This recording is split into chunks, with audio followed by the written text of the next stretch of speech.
My name is Jessica Reynolds.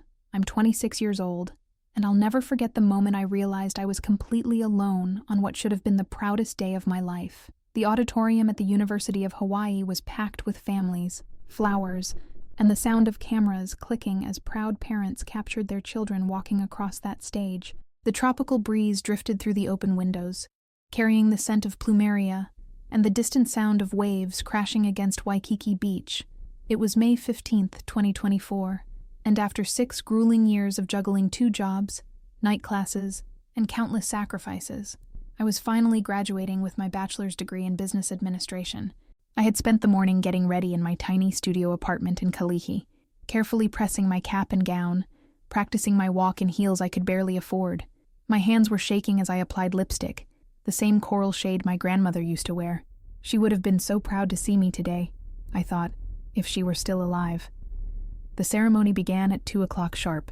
As I sat in the sea of black caps and gowns, arranged alphabetically by last name, I kept craning my neck to scan the crowd for familiar faces. My parents, Linda and Charles Reynolds, had promised they'd be there. Front row, baby girl, my dad had said over the phone 2 weeks ago, and we wouldn't miss it for the world. My little sister Megan, 22 and fresh out of her own college graduation just last month from a prestigious mainland university that my parents had fully funded, was supposed to come too. The whole Reynolds family, together for once, celebrating Jessica's big day. I had even made dinner reservations at Roy's for afterward, a splurge that would cost me nearly a week's worth of groceries, but I wanted to do something special. As the dean began calling names, starting with the A's, my heart pounded against my ribs. Sarah Adams, Michael Anderson. I had at least 20 minutes before they reached the R's, 20 minutes to spot my family in the crowd. I pulled out my phone and saw a text from my mom from an hour ago. "Running late, honey, but we'll be there. So proud of you." The minutes dragged by. Jennifer Nakamura, David Park, still no sign of them.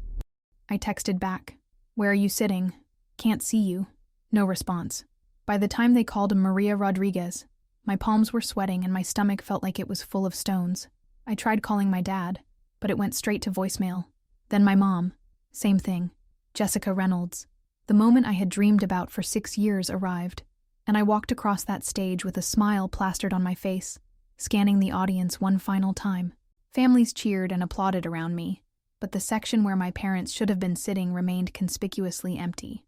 I shook hands with the dean, accepted my diploma, and posed for the official photographer, all while my heart was breaking into 1,000 pieces. After the ceremony ended and the other graduates dispersed with their loved ones, I found myself standing alone in the parking lot, still in my cap and gown, holding my diploma and trying not to cry. The late afternoon sun beat down mercilessly, and the celebratory atmosphere around me only made my isolation more painful. Families loaded into cars decorated with balloons, heading off to restaurant celebrations and proud gatherings, while I stood there like a forgotten statue. Finally, my phone buzzed. A text from my mother. "Jess, I'm so sorry we missed it. Megan had a last-minute emergency with her date tonight. You know how important this guy is to her. We had to help her get ready and drive her to Waikiki. We're so proud of you, though. Congratulations." I stared at that message for a full minute, reading it over and over, each word hitting me like a physical blow.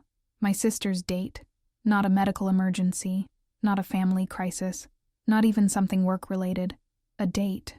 They had chosen to help my sister prepare for and get to a date, instead of watching me graduate from college. The tears finally came then, hot and angry, rolling down my cheeks as I stood in that emptying parking lot. All those years of working double shifts at the hotel, falling asleep over textbooks, eating ramen for dinner so I could afford my textbooks, missing parties and social events and normal college experiences, all so I could make something of myself, so I could make my family proud, and they couldn't even be bothered to show up. I thought about Megan's graduation just last month in California. The whole family had flown out for a long weekend. My parents had booked a fancy hotel, taken her to expensive dinners, posted a dozen photos on Facebook about their brilliant daughter. I hadn't been able to afford the trip, working extra hours to save money for today's celebration that was now never going to happen. The contrast was stark and devastating. Megan, who had everything handed to her, tuition paid, car bought, apartment rent covered, got the red carpet treatment for her graduation from a program my parents had funded entirely. Me, who had clawed my way through college on my own, working myself to exhaustion, got abandoned on my big day for something as trivial as a date. I tried calling them both again. My dad's phone was off, and my mom declined my call. Twice. The parking lot was nearly empty now, just a few scattered cars and the maintenance crew beginning to clean up. I sat down on a concrete barrier, still clutching my diploma, and let myself cry properly for the first time in months. All the stress, all the loneliness, all the nights I'd fallen asleep wondering if any of this was worth it. It all came pouring out. That's when I heard footsteps approaching on the asphalt behind me. Jessica. I turned around, wiping my eyes quickly, and saw Daniel Foster walking toward me. Daniel was my assistant at Pacific Business Solutions, where I'd been working full-time for the past 2 years while finishing my degree. He was a few years older than me, maybe 30, with kind brown eyes and the sort of steady presence that made everyone in the office feel calmer just by being around him. Daniel? What are you doing here? I tried to compose myself, embarrassed that he was seeing me like this. I wanted to surprise you.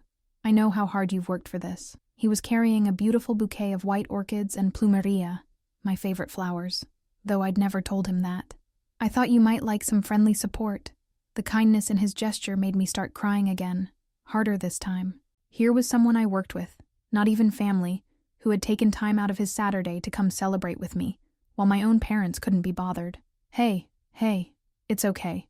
Daniel sat down beside me on the concrete barrier, setting the flowers carefully beside us. What's wrong? Where's your family? Through my tears, I told him everything.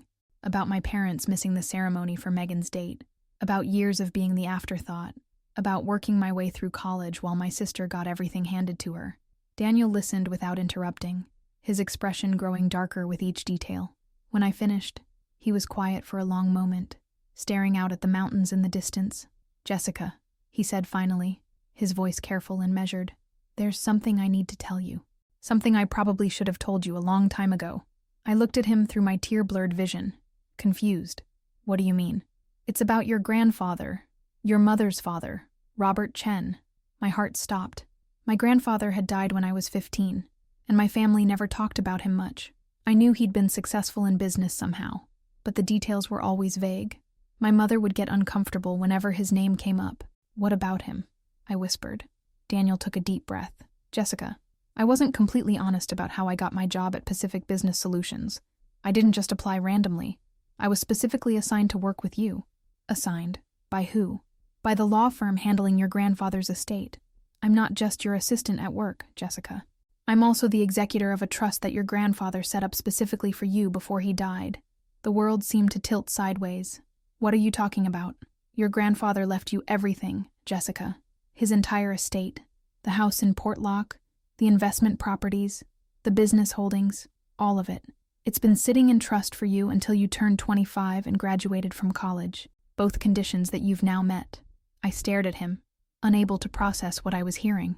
That's impossible. My mother would have told me. Your mother knows, Daniel said quietly. She's known this entire time. The trust documents were very specific. She was to receive a modest allowance to help support you through school, but only if she encouraged your education and treated you fairly. If she failed to do so, even that allowance would be revoked. The pieces started clicking into place with horrible clarity. The money, she said, came from Dad's overtime. Came from your trust. Your grandfather was very specific about wanting to ensure you had the support you needed to succeed, but he was also worried about your mother's priorities. I thought about all those years of struggling, working multiple jobs, eating cheap food, wearing secondhand clothes, while thinking my parents were barely scraping by. Meanwhile, there had been money, my money, that could have made everything easier. How much? I asked, my voice barely a whisper.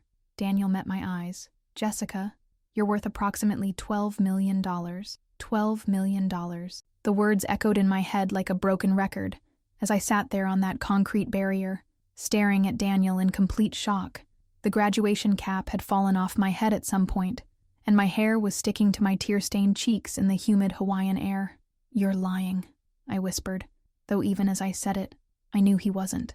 Daniel had never lied to me about anything in the 2 years we'd worked together. He was the most honest, straightforward person I knew. I wish I was, he said softly. Jessica, I've been watching you struggle for 2 years, working yourself to exhaustion, skipping meals, wearing the same 3 outfits to work because you couldn't afford new clothes. Do you have any idea how hard it's been to keep this secret? My hands were shaking as I tried to process this information. My mother, she knew this whole time. Not just knew, she's been receiving monthly payments from the trust for years, $5,000 a month, specifically designated to help with your education and living expenses. $5,000 a month. I did the math quickly in my head. That was $60,000 a year, more than I made working full-time at the hotel and part-time at the campus bookstore combined. Where did it go? I asked, though I was already starting to understand, based on what I've observed and what I've been required to document for the trust. It appears most of it went towards supporting Megan, her college tuition, her apartment, her car, her expenses. The betrayal hit me like a physical blow. All those times my mother had said they were doing their best to help me, that money was tight, that I needed to be more responsible and work harder. Meanwhile, she was taking money that was meant for me and giving it to my sister. The car Megan got for her 16th birthday, I said slowly, remembering the shiny red Honda that appeared in our driveway one day. The one Mom said Dad had saved up for by working overtime, paid for with your trust money. Her college tuition, your trust money. The family vacation to Europe last summer that I couldn't afford to join, your trust money. Each confirmation was like another knife to the heart. I thought about how guilty I'd felt for not being able to contribute more to the family, how I'd apologized for being a burden when I'd asked to borrow $20 for groceries, how my mother had sighed and acted like even that small amount was a hardship. "Daniel," I said, my voice getting stronger as the shock began to wear off and anger took its place. "How long have you known about this?" "The full extent?" "About 6 months. But I've suspected something was wrong for much longer." He shifted beside me, his expression troubled. "The trust required regular reports on your well-being and progress. When I started documenting how you were actually living, the multiple jobs, the financial stress, the lack of family support, it became clear that the monthly payments weren't reaching you." 6 months, I repeated. "You've known for 6 months and didn't tell me." "I wanted to." "God, Jessica, you have no idea how many times I started to say something. But legally, I couldn't reveal the trust details until you met both conditions. 25 years old and college graduation. Your grandfather was very specific about that." I stood up abruptly, pacing in front of the concrete barrier. "My grandfather. Tell me about him. Tell me everything." Daniel watched me pace, his expression careful. "Robert Chen was your mother's father. He immigrated to Hawaii from Taiwan in the 1960s and built a construction empire from nothing. By the time he died, he owned half the commercial real estate in Honolulu, plus significant holdings on the mainland. But my mother always said he was just a small contractor. He was anything but small. Chen Development Corporation is still one of the largest construction companies in Hawaii. It's been held in trust for you, along with everything else." I stopped pacing and stared at him. "I own a construction company. You own several companies, actually, plus residential and commercial properties across Hawaii and California. Your grandfather was very successful, but he was also very shrewd about people, particularly about your mother." "What do you mean?" Daniel was quiet for a moment, choosing his words carefully. "The trust documents include some personal letters from your grandfather, letters explaining his decisions. He was worried about Linda, your mother, and her tendency to favor Megan. Even when you were young, he saw how she treated you differently. The validation of something I'd felt my entire life was both relieving and heartbreaking. He noticed. He more than noticed. He was furious about it. The letters, they're pretty explicit about his concerns. He wanted to make sure you were taken care of, but he also wanted to test whether Linda would step up and be a proper mother to you if she had the resources to do so. And she failed the test. Spectacularly." I sat back down, feeling suddenly exhausted. "So what happens now? What does this all mean?" "It means, Jessica Reynolds, that you never have to worry about money again. It means you can quit both your jobs, buy a house, travel the world, start your own business, or do whatever makes you happy. It means you have the freedom to live your life on your own terms." The magnitude of it was overwhelming. Just hours ago, I'd been planning to celebrate my graduation with a dinner that would strain my budget for weeks. Now I was being told I was a millionaire. "There's more," Daniel continued. "Shoo. The trust stipulated that if your mother failed to use the monthly payments appropriately, which she clearly has, those payments would immediately cease, and she would be required to repay any misused funds. Repay? With interest. We're talking about hundreds of thousands of dollars, Jessica. Money that was meant for you that she spent on Megan instead. I thought about my parents' house, the nice cars, the lifestyle they'd been living while I scraped by. Can she even repay that kind of money? Probably not, which means she'll likely have to sell assets, downsize significantly, maybe even face legal consequences for breach of fiduciary duty. For the first time since Daniel had started talking, I felt a small smile tug at the corner of my mouth. You mean the woman who couldn't be bothered to show up to my graduation because my sister had a date is about to lose everything? The irony is not lost on me, Daniel said dryly. We sat in silence for a few minutes, watching the sun sink lower over the Pacific. The parking lot was completely empty now except for us, and the maintenance crew had finished cleaning up the graduation decorations. In the distance, I could hear music and laughter from various graduation parties happening across the city. Daniel, I said finally, why you? Why did my grandfather choose you as the executor? My firm, Hartwell and Associates, has been handling your grandfather's legal affairs for decades. When I joined the firm 3 years ago, senior partner Margaret Hartwell assigned me to your case specifically because I was young, trustworthy, and good at blending in. Your grandfather wanted someone who could observe your situation without raising suspicions, so getting the job at Pacific Business Solutions was arranged. Margaret has connections throughout the business community here. When a position opened up that would allow me to work closely with you, she made sure I got it. And you've been reporting on me this whole time. Not reporting on you like a spy, Daniel said quickly. Documenting your circumstances to ensure the trust was being properly administered. There's a difference. Is there? I asked, and I could hear the edge in my own voice. Jessica, in 2 years of working with you, I've documented your work ethic, your integrity, your kindness to everyone around you despite your own struggles. I've watched you give your lunch money to homeless people, stay late to help colleagues with projects, and never once complain about your circumstances. The reports I've filed paint a picture of someone who deserved so much better than what she was getting. His words made my throat tight again. But this time, it wasn't entirely from sadness. You've been protecting me. I've been trying to, within the constraints of what I was legally allowed to do. I picked up my phone and looked at it. 3 missed calls from my mother, and a string of increasingly frantic text messages. Jess, call me back. Where are you? We need to talk. Jessica, this is important. Call me now. Don't do anything stupid. We can explain everything. They know, I said, showing Daniel the messages. He nodded grimly. And I sent official notice to your parents this morning that you had met the conditions of the trust. They would have received it right around the time your graduation ceremony was ending. So they knew when they sent that text about Megan's date that they were about to lose everything. They knew. I stared at my phone, anger building in my chest like a volcano about to erupt. They chose her anyway. Even knowing what it would cost them, they still chose to blow off my graduation for Megan's date. I'm sorry, Jessica.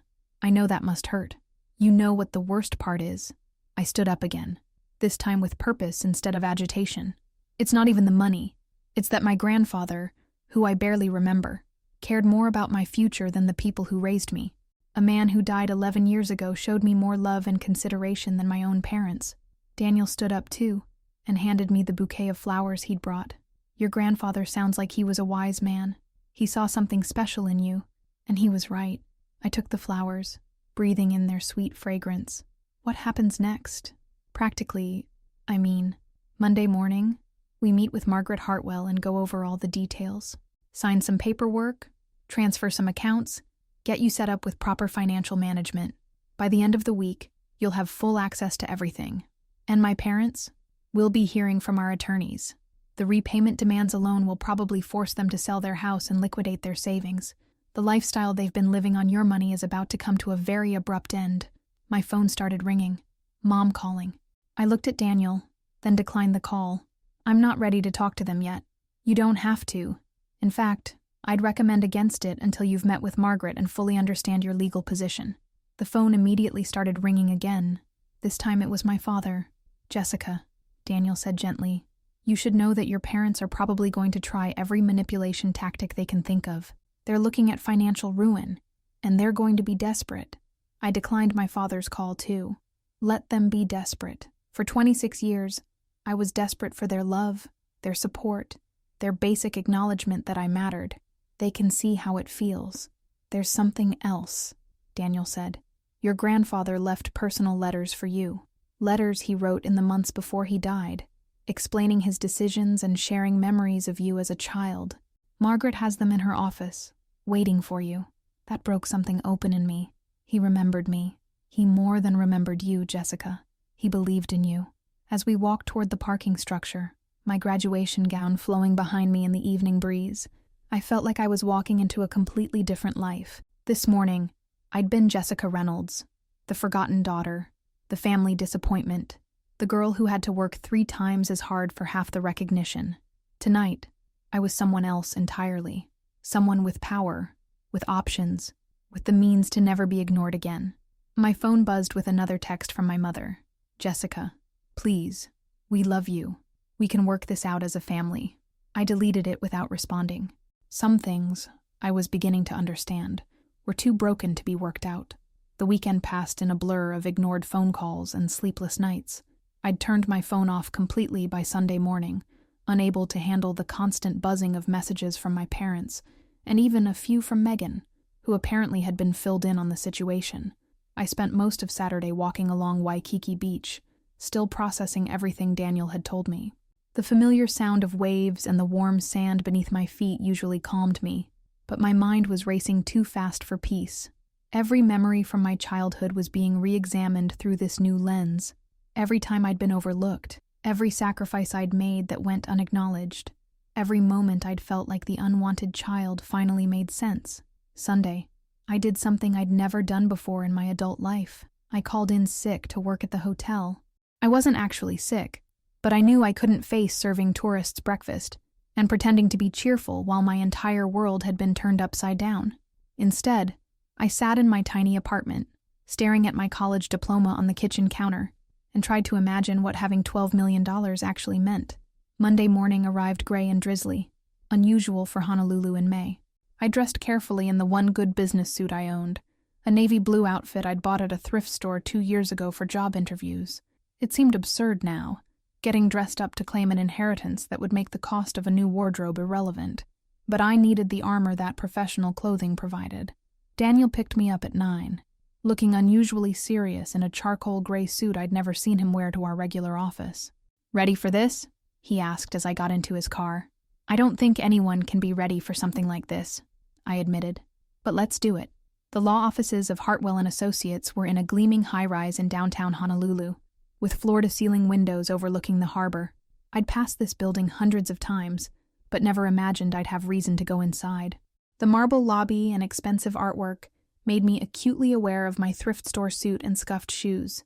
Margaret Hartwell was not what I expected. I'd pictured a stern older woman in a severe suit, but she was probably in her 50s, with kind eyes and a warm smile that immediately put me at ease. Her office was enormous, with a conference table that could have seated 12 people and a view of Diamond Head that probably cost more per month than my entire apartment. "Jessica," she said, standing to greet me, "I feel like I know you already from Daniel's reports.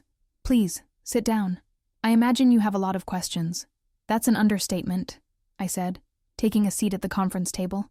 Margaret opened a thick file folder. "Let's start with the basics. Your grandfather, Robert Chen, established the Jessica Reynolds Trust in 2012, 1 year before his death. The trust was designed to provide for your education and ensure your financial security, but only under specific conditions." She slid a document across the table. "This is a copy of the trust agreement. As Daniel explained, you had to reach age 25 and graduate from college to inherit. Your grandfather was very specific about wanting you to prove your dedication to education and personal growth." I scanned the legal language, most of which was incomprehensible to me. Why those specific conditions? Your grandfather was a self-made man who believed deeply in the value of education and hard work. He was also concerned about the effect of inherited wealth on young people. He wanted to ensure that when you received this inheritance, you would be mature enough and grounded enough to handle it responsibly. Margaret pulled out another document. "This is the current valuation of the trust assets. As of last Friday, the total value is $12.7 million. Seeing the actual number on paper made it real in a way that Daniel's words hadn't. $12.7 million. I read it 3 times to make sure I wasn't misunderstanding. And the assets break down as follows. Margaret continued. $4.2 million in investment accounts and bonds. $3.8 million in real estate holdings. That includes the family home in Portlock, 2 apartment buildings in Kalihi, and a commercial property in Chinatown. $4.7 million represents your ownership stake in Chen Development Corporation, which has been professionally managed since your grandfather's death and continues to be highly profitable. I own apartment buildings, I asked, my voice faint. You own the building where the Nakamura family lives. You know, Mrs. Nakamura, who runs the little grocery store on King Street where you shop. You also own the building that houses Pacific Fitness, that gym downtown, and about a dozen other commercial tenants. The irony was overwhelming. I'd been struggling to pay rent on a studio apartment while unknowingly owning multiple buildings across the city. Now, Margaret said, her tone becoming more serious, we need to discuss the situation with your parents. She pulled out another thick folder. This one marked, Violations, Linda Reynolds. Daniel has been documenting the misuse of trust funds for the past 6 months, but I've been investigating for longer than that. The trust provided your mother with $5,000 per month, specifically designated for your education, housing, food, and general support. Based on our investigation, virtually none of this money was used for its intended purpose. She opened the folder and showed me bank statements, receipts, and transaction records. The money was deposited into your parents' joint account and then immediately used for other expenses. Megan's tuition payments, car purchases, family vacations, home improvements, and general living expenses. How much are we talking about total? Over the past 5 years, since you turned 18 and the payments began, your mother received $300,000. We can account for less than $20,000 being spent on anything directly related to your needs. The betrayal hit me fresh again. $280,000 that should have made my life easier, that could have paid for my entire education without me working myself to exhaustion, that could have given me the kind of support every student deserves. What are the legal consequences? Your mother is in breach of her fiduciary duty as the trust's designated guardian. She's required to repay the misused funds with interest. The total amount, including penalties and legal fees, comes to approximately $420,000. Can they pay that? Margaret's expression was grim. Based on our analysis of their finances, no. They'll need to sell their house, liquidate their savings and retirement accounts, and possibly face garnishment of wages. Even then, they may not be able to cover the full amount. I should have felt satisfaction at this news, but instead I felt strangely empty. These were still my parents, and the thought of them losing everything was more complicated than I'd expected. There's something else, Margaret continued. Your grandfather anticipated this possibility. He included provisions in the trust for what should happen if your parents failed in their obligations. She handed me a sealed envelope with my name written on it in careful handwriting. This is a personal letter from your grandfather, to be opened only if the trust conditions were violated. He wanted you to understand his reasoning and his hopes for your future. With shaking hands, I opened the envelope and unfolded the letter inside. The paper was thick and expensive, and the handwriting was precise and careful. My dearest Jessica, if you are reading this letter, it means that my fears about your mother have proven correct, and I am deeply sorry for that. It means that the money I provided for your care and education was not used as intended, and that you have struggled unnecessarily during what should have been a supported and encouraged journey. I want you to know that my decision to create this trust was not made lightly, nor was it made without love for all members of our family. But I watched Linda favor Megan over you from the time you were both very small, and I could not bear the thought of that favoritism extending into your adult life and limiting your opportunities. You may not remember me well. You were only 15 when I died, and I regret that we didn't have more time together. But I remember you vividly.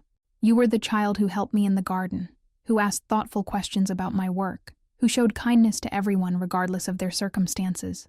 You reminded me of myself at your age, determined, curious, and resilient. I have given you this inheritance not because I want to make your life easy, but because I want to give you the freedom to make your own choices. Use this money wisely. Build something meaningful with it. Help others when you can. And never let anyone make you feel less valuable than you are. Your mother will likely be angry about the consequences of her actions. She may try to blame you or manipulate you into giving up what is rightfully yours. Do not let her. This money was always meant for you, and you have earned it through your perseverance and character. I am proud of who you have become, even though I am not there to tell you so in person. Live the life you choose, my dear granddaughter. With all my love, Grandfather Robert. By the time I finished reading, tears were streaming down my face. Margaret quietly slid a box of tissues across the table. He saw me, I whispered. He really saw me. He did, Margaret agreed. And everything he wrote in that letter has proven to be accurate. Your mother's behavior this weekend, missing your graduation for Megan's date, was just the final confirmation of patterns he recognized years ago. I folded the letter carefully and put it back in the envelope. What happens now? Practically, we complete the transfer of assets to your name, set up new bank accounts, arrange for property management services if you want them, and we pursue collection of the misused funds from your parents. Do I have a choice about that last part? Margaret studied my face. Legally, the trust requires us to pursue recovery of the misused funds, but you'll have some discretion about how aggressively we pursue it. You could choose to settle for less than the full amount, or arrange payment plans, if you wanted to show mercy. I thought about my parents, probably sitting at home right now trying to figure out how to convince me to give up my inheritance. I thought about all the times they'd made me feel guilty for needing help, all the sacrifices I'd made that they never acknowledged, all the ways they'd shown me that I mattered less than my sister. I want them to understand what they've lost, I said finally. Not just the money, though that too, but their relationship with me. I want them to understand that there are consequences for treating people the way they treated me. That sounds fair, Margaret said. Should we proceed with the full legal recovery process? I took a deep breath. Yes. My grandfather trusted me to handle this responsibly, and part of that responsibility is making sure there are real consequences for what they did. Margaret nodded and made some notes in the file. We'll begin proceedings this week. Now, let's talk about your immediate needs. You'll need new banking arrangements, and probably some financial planning advice. For the next hour, we went through the practical details of inheriting millions of dollars. New accounts, investment strategies, tax implications, property management. It was overwhelming but also exciting in a way I'd never experienced before. One more thing, Margaret said as we wrapped up. Your phone has probably been ringing non-stop since your parents received our notice. You might want to consider changing your number, at least temporarily. As if on cue, my phone, which I'd turned back on that morning, started buzzing with another call from my mother. Actually, I said, looking at Daniel and then at Margaret, I think it's time I answered that call. Not to negotiate or make deals, but to let them know exactly where things stand. I answered the phone. Jessica, thank God. We need to talk immediately. Can you meet us for dinner tonight? Hello, Mom, I said calmly. No, I can't meet you for dinner. Jessica, there's been a terrible misunderstanding about your grandfather's money. We can explain everything if you'll just... There's no misunderstanding, Mom. You stole money that was meant for me and spent it on Megan instead. For 5 years. That's not... We didn't steal anything. We're your parents. We were taking care of the family. You were taking care of Megan.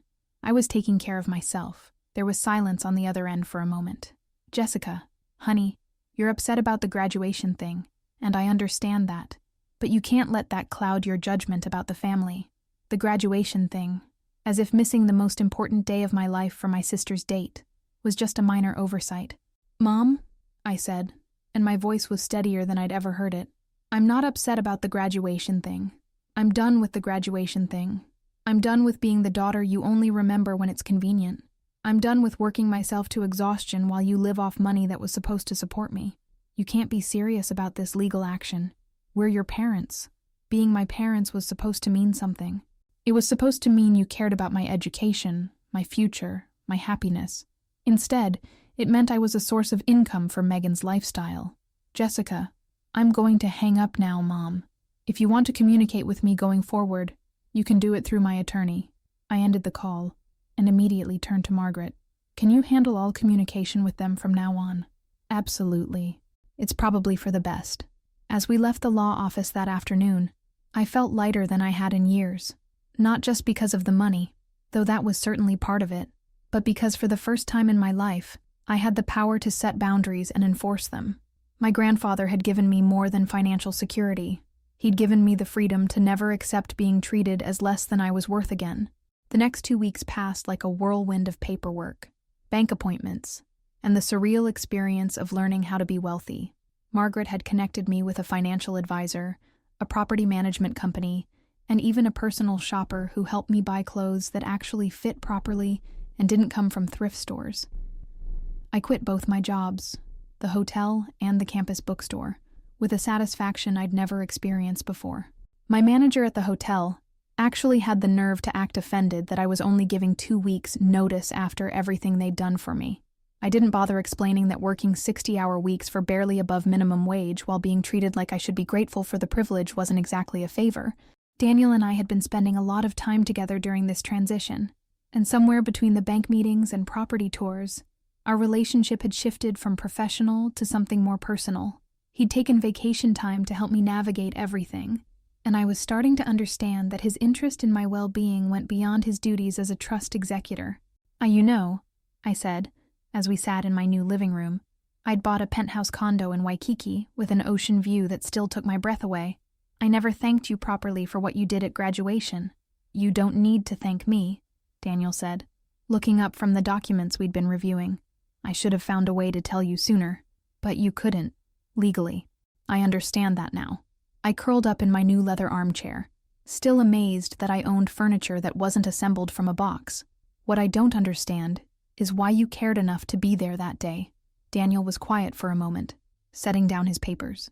Jessica, I've been watching you for 2 years, watching you work harder than anyone I've ever met, treat everyone with kindness even when you were exhausted, and never once complain about circumstances that would have broken most people. How could I not care? There was something in his voice that made me look at him more closely. Daniel, I probably shouldn't say this, given that our professional relationship is only just ending, but I've had feelings for you for months. Watching you struggle while knowing I had the power to change everything but couldn't say anything was torture. My heart did something complicated in my chest. You have feelings for me? I've been in love with you since about 6 months after I started working with you.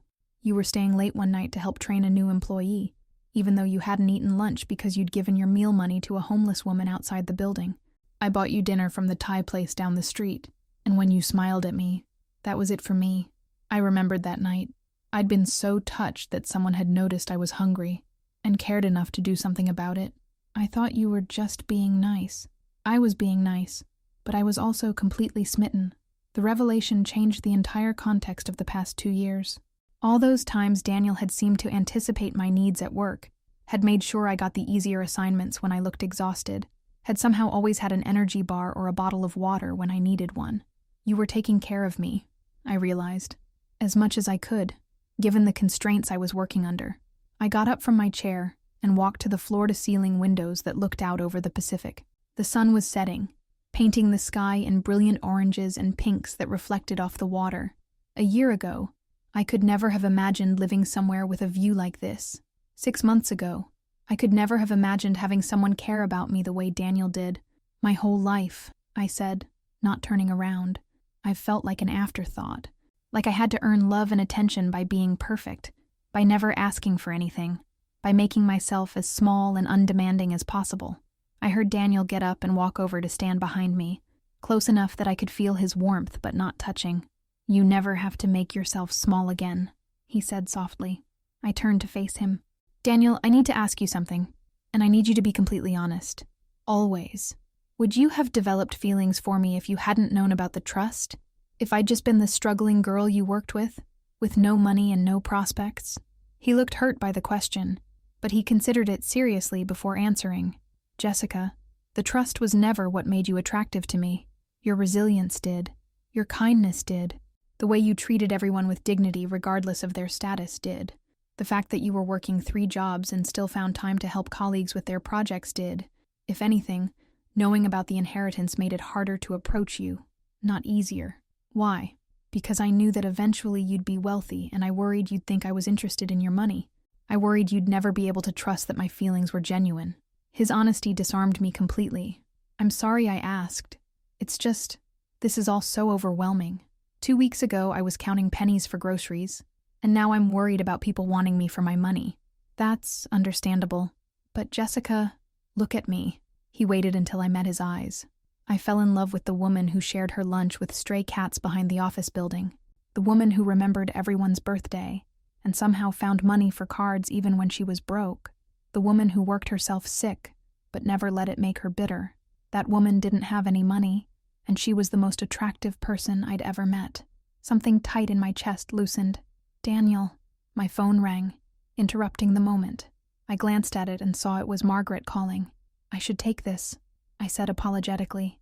"Now, Jessica." Margaret's voice was tense. "Are you alone?" "Daniel's here. Why?" "Good. I need you both to listen carefully. Your parents have hired an attorney, and they're planning to contest the trust." My blood went cold. "Can they do that?" "They can try.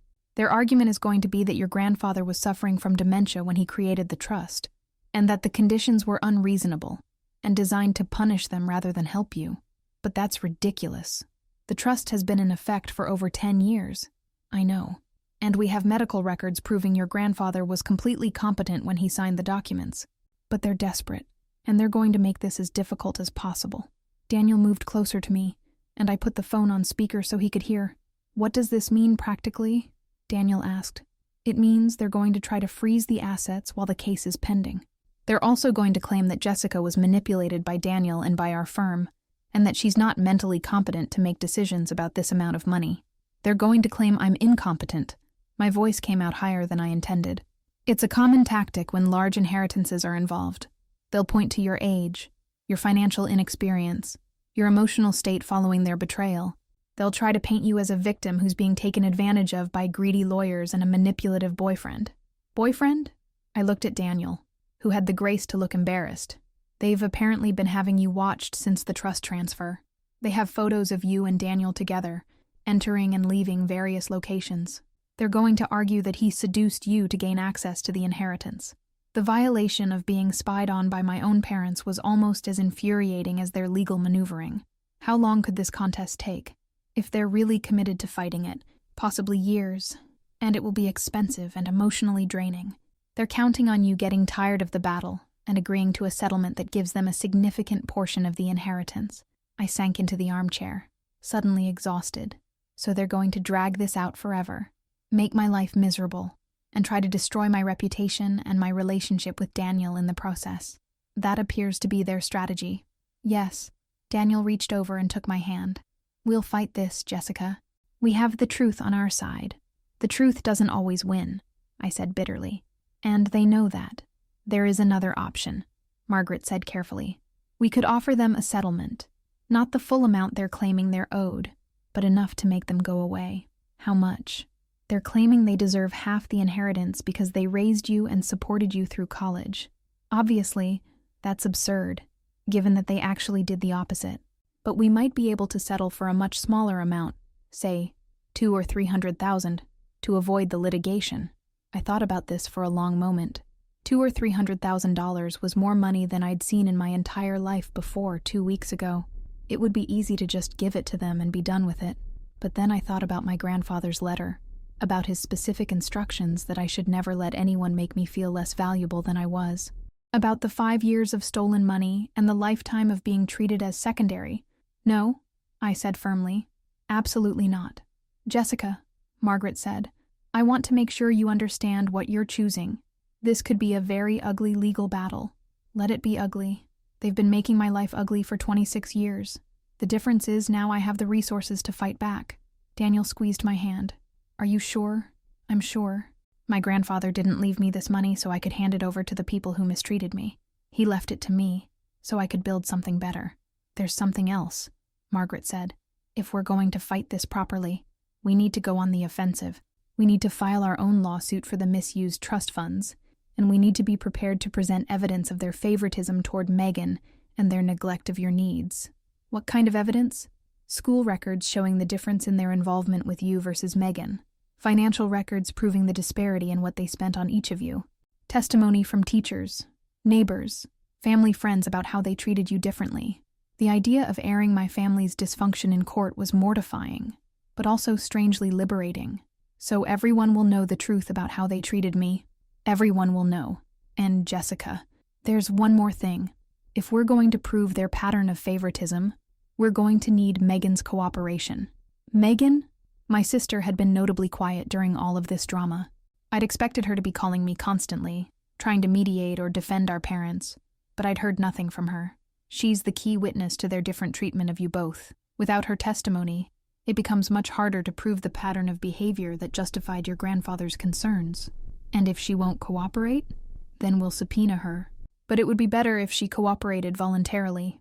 After I hung up with Margaret, Daniel and I sat in silence for a while, watching the last light fade from the sky over the Pacific. "Are you having second thoughts about any of this?" I asked him eventually. The money, the legal battle, getting involved with someone whose family is apparently completely toxic. Daniel shifted to face me fully. "Jessica, 2 weeks ago you were the kindest, strongest, most admirable person I knew. You still are. The money doesn't change that, and neither does your family's behavior. But this is going to get messy, really messy. Then we'll get messy together." He smiled, and something warm spread through my chest. "Besides, I've seen how you handle adversity. I'm not worried about our ability to get through this." I leaned against him, feeling the solid warmth of his shoulder under my cheek. "I need to talk to Megan. Do you think she'll help?" "I don't know. She's benefited from their favoritism her whole life. Why would she testify against it? Maybe because it's the right thing to do. Maybe because she knows you deserved better. Or maybe because she's my sister, and somewhere under all the privilege and favoritism, she actually cares about me." Daniel stroked my hair gently. "There's only one way to find out." I pulled out my phone and scrolled to Megan's number. I'd been ignoring her calls and texts, just like I'd been ignoring our parents. But now I needed to know where she stood. Before I could lose my nerve, I called her. "Jess?" Her voice sounded small and uncertain. "Hi, Megan. I've been wanting to call you, but I didn't know what to say. Mom and Dad told me about the trust, about the lawsuit. I'm so sorry. Sorry about what, exactly? About all of it. About graduation, about the money, about the way they've always treated you differently. I know it wasn't fair. You know? Of course I know. I'm not blind, Jess. I've always known they favored me. I didn't know how to fix it, and I was scared that if I said anything, they'd stop loving me too." Her honesty surprised me. "Megan, I need to ask you something important." "Okay. Our parents are trying to contest grandfather's trust. They're claiming he was incompetent and that the conditions were unfair. My lawyers say you're a key witness to prove the pattern of how they treated us differently." There was a long pause. "They want me to testify against Mom and Dad. I want you to tell the truth, whatever that looks like." Another pause. "Can I see you? In person? I think we need to talk about a lot of things." I looked at Daniel, who nodded encouragingly. "Yes," I said. "I think we do." Megan came to my new condo the next evening. I'd been nervous about seeing her all day, unsure what to expect from this conversation. When she walked into my penthouse living room with its panoramic ocean view, her eyes went wide. "Jesus, Jess, this place is incredible. It's still weird for me too," I admitted, gesturing for her to sit on the couch. 2 weeks ago, I was living in a studio apartment with a view of the dumpster behind the building. We sat in awkward silence for a moment. Megan looked smaller than I remembered, more fragile somehow. Her usual confident demeanor was nowhere to be seen. "I brought something," she said finally, pulling a thick folder from her purse. "I've been keeping these for years, and I think you need to see them." She handed me the folder, and I opened it to find hundreds of photographs. Pictures from our childhood, family gatherings, holidays, school events. But as I flipped through them, a pattern became horrifyingly clear. In photo after photo, Megan was front and center, being held, being celebrated, being included. I was consistently in the background, on the edges, or missing entirely. Birthday parties where I was clearly present but somehow never in the family photos. Christmas mornings where Megan was surrounded by gifts while I sat off to the side with 1 or 2 packages. School plays where the camera focused entirely on Megan's performance, while I was barely visible in the background chorus. "My God," I whispered, staring at a photo from my high school graduation. Megan was prominently featured in her cap and gown, surrounded by our parents with huge smiles. There was another photo from the same day, me in my cap and gown, standing alone by our car while our parents' attention was entirely focused on my sister. "And I never realized how bad it was until I started looking at these objectively," Megan said, her voice shaky. "In my memory, we were both included equally, but the photos don't lie." I kept flipping through the folder, my heart breaking with each image. "You kept all of these."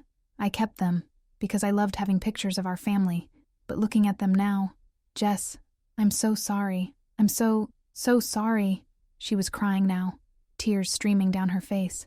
I didn't choose to be the favorite, she continued, but I also didn't do anything to stop it. I enjoyed the attention, the privileges, the way everything was always about me. I convinced myself that was just how families worked. I closed the folder, unable to look at any more evidence of my childhood invisibility. Megan, why didn't you ever say anything? All those years, you never once stood up for me or questioned why things were so different for us. Because I was selfish, she said bluntly, and because I was scared. I thought if I pointed out how unfairly they treated you, maybe they'd start treating me the same way. I thought love was a limited resource, and if they loved you more, there would be less for me. Her honesty was painful, but also somehow healing. What changed? Why are you here now? Because I finally realized that the way they treated you wasn't normal or okay, and because what happened at your graduation was unforgivable. Tell me what really happened that day. Megan took a shaky breath. I had a date with this guy I'd been seeing for a few weeks. It wasn't anything special, dinner and a movie. But I was nervous because I really liked him, and I asked Mom to help me pick out an outfit and do my hair, and they chose that over my graduation. It gets worse. Megan looked down at her hands. When Mom got the call from you asking where they were, I heard her talking. I knew they were supposed to be at your graduation. I told them to go, that I could handle getting ready by myself, that the date wasn't that important. My chest tightened. Q, what did they say? Dad said your graduation was just a formality, since you'd already gotten your grades. Mom said you'd understand because you're more mature and independent than me. They said you didn't need them there the way I needed them to help me. The casual dismissal of the most important day of my life was like a knife to the heart. And they actually said that. They said it like it was a good thing, like being independent meant you didn't deserve support. I should have insisted they go. I should have driven myself to the date or canceled it entirely, but I didn't. And I've regretted it every day since. I studied my sister's face, looking for signs of deception or manipulation, but all I saw was genuine remorse and pain. Megan, our parents are trying to contest grandfather's trust. They're claiming he was incompetent, and that I'm being manipulated by my lawyers. I know. They asked me to support their legal challenge, and I told them absolutely not. Jess, that trust is the best thing that ever happened to you. Grandfather saw what I was too young and selfish to see, that Mom and Dad were failing you in fundamental ways. She reached into her purse again and pulled out another document. I've been in contact with Margaret Hartwell. I've already signed an affidavit detailing everything I witnessed growing up, the difference in how they treated us, the times they missed your events for my activities, the way they always prioritized my needs over yours, and I'm prepared to testify in court if necessary. I stared at the document, hardly believing what I was seeing. You're willing to testify against our parents? I'm willing to testify for my sister, she corrected. Jess, they stole money that was meant for you and spent it on me. They missed your college graduation for my date. They've spent our entire lives making you feel like you didn't matter. That's not okay, and I won't pretend it is anymore. For the first time in our adult lives, I felt like I was talking to an actual sister rather than a rival for our parents. Attention. What do Mom and Dad think about your decision? Megan's laugh was bitter. They're furious. They told me I was being ungrateful and disloyal. Dad actually said I was biting the hand that fed me. When I pointed out that the hand that fed me was actually feeding me with your money, he hung up on me. They've cut you off. Completely. No more rent payments for my apartment. No more car insurance. No more credit card that they pay off. I'm 22 years old, and I'm about to learn how to support myself for the first time in my life. She looked around my luxurious condo.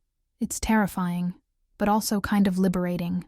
I felt a strange mixture of sympathy and satisfaction. What will you do? I'm moving back to Hawaii next month. I got a job at a marketing firm in downtown Honolulu.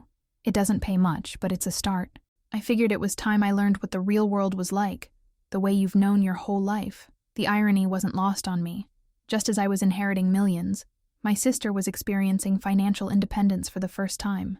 Megan, I want you to know that I don't hate you. I've been angry, yes, but not at you specifically. You were just a kid, same as me. You didn't choose to be the favorite any more than I chose to be overlooked, but I did choose to accept it without question as an adult. I chose to let them pay for my lifestyle while knowing you were struggling. I chose to benefit from their favoritism instead of challenging it. She was right, and we both knew it. but I also understood the difficult position she'd been in. "I have an idea," I said. "What if, instead of struggling to make it on your own right out of college, you came to work for me?" "What do you mean?" "I own several businesses now, including a marketing company. You could work there, earn a real salary doing real work, but you wouldn't have to worry about starving while you figure out how to be independent." Megan stared at me. "You want to help me? After everything?" "I want to help my sister learn how to stand on her own feet. There's a difference between earned support and unearned privilege. I don't deserve your help. Maybe not. But you're the only family I have left who's willing to tell the truth about what happened to us. That's worth something." We talked for another 2 hours, going through old memories and reframing them with adult perspectives. The picture that emerged was even more damaging to our parents than I'd realized. It wasn't just favoritism. It was systematic emotional neglect of one child while overindulging another. After Megan left, I called Margaret to update her on the conversation. "This changes everything," Margaret said. "With Megan's testimony and the photographic evidence, we have an ironclad case that your parents' treatment of you justified your grandfather's concerns. What happens next?" "We file our countersuit for the misused trust funds, and we present all the evidence of their favoritism. I suspect once your parents realize how strong our case is, and how much their own daughter is willing to testify against them, they'll want to settle quickly. And if they don't, then we go to trial and air all of this publicly. Given the strength of our evidence, I don't think they'll want to risk that." Margaret was right. 3 days later, my parents' attorney contacted her asking about settlement options. The reality of having their favoritism and financial mismanagement exposed in open court, combined with their own daughter's testimony against them, had apparently convinced them that fighting was futile. The settlement negotiation was handled entirely through lawyers.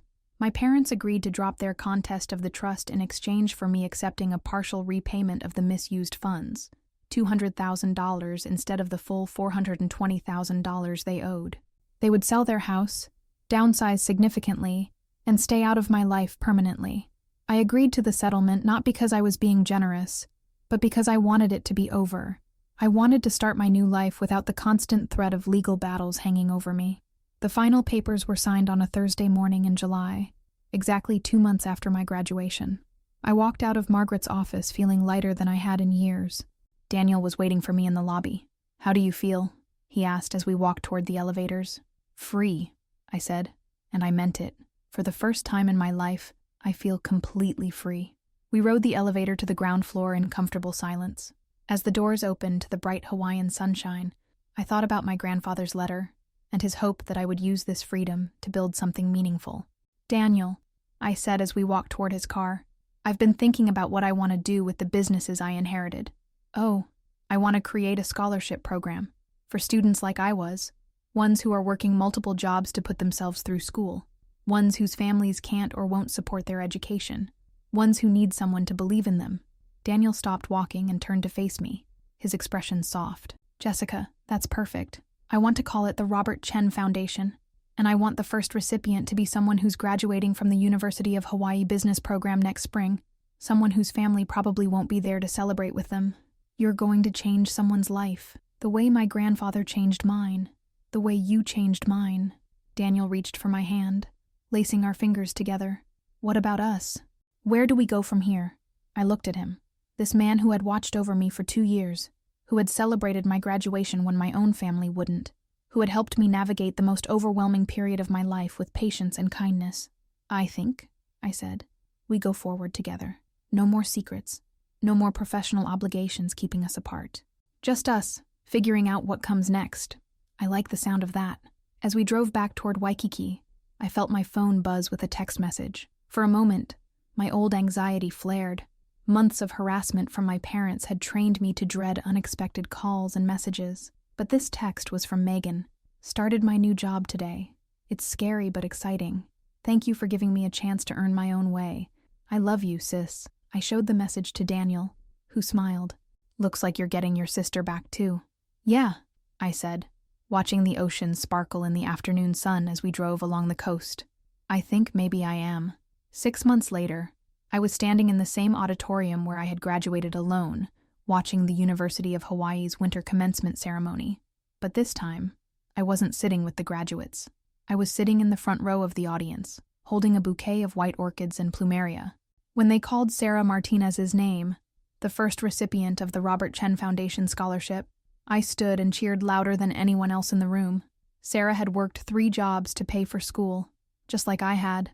Her parents couldn't afford to take time off work to attend her graduation, just like mine couldn't be bothered to show up for mine. But Sarah wasn't graduating alone.